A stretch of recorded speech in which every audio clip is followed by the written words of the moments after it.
Katie McFarland joins us this Monday morning. President Biden caused an uproar when he said Putin can't remain in power. Was he wrong to say that? Actually, isn't that what a lot of people want? Yeah, but you don't say it, Stuart. I mean, what he's basically said to the world, and particularly to Vladimir Putin, is we want regime change. We want to get rid of you. And so how does Putin, who is a very paranoid guy, how does he take that? Well, he's got to assume there's nothing left for me here. They've already said I'm a war criminal. They've already talked about bringing me to the international criminal courts. Now they're talking about removing me from power, assassinating me, whatever that means. And so I think it undercuts the negotiations.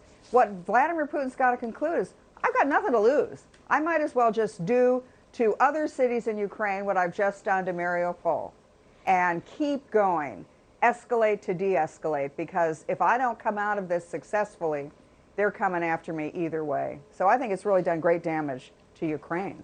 I'm going to ask the same question that I'm going to ask most of our political guests, diplomatic guests this morning. If the president makes a statement and it's immediately walked back by his aides, who is really in charge?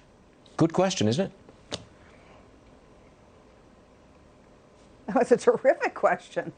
President Biden, by all accounts, just gave it sort of off the cuff, kind of finished off with that. But what I've also, in the last couple of days, I've talked to people in Washington, what's really behind all of this? Well, that's what they're saying behind closed doors, that they really feel that they can now push to remove Putin from power. And so I think Biden was just, it was a gaffe, but it was a slip of what they're saying in any event behind closed doors. And I think the problem I got with all this, Stuart, yeah, I think Vladimir Putin should be removed from power.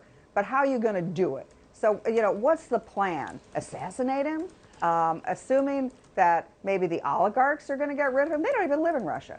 Maybe there's an inner circle coup. Putin's got those guys so tightly wrapped they can't even lift an inch of a finger without getting approval from him beforehand. And anybody who thinks there's going to be some anti-Putin national uprising, think again. You know, Putin is now going to use this with his own people to say, see, I told you. NATO is the aggressor. They're coming to get all of us. This is what they're really all about. And so rather than dividing the Russian population, which would have been great for our perspective, I think Putin's going to use it to solidify support behind himself.